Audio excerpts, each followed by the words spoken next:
Little pasta sauce. Check this out. Check this out.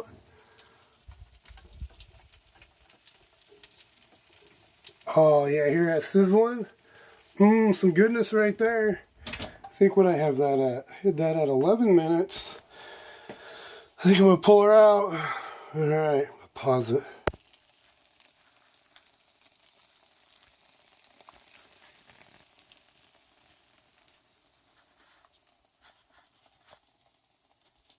Those fancy angles. I gotta read how to do that. I don't really know what I'm doing. Okay, anyways. Cold. I'm gonna leave that cold and use it like it's dipping sauce.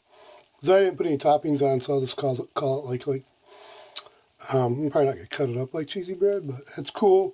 That is super hot.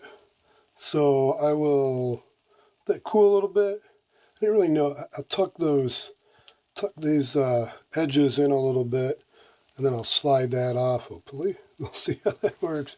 And there you go. That's the last of my dough and the last of my sauce. So I don't know. I'm not really a pizzeria guy.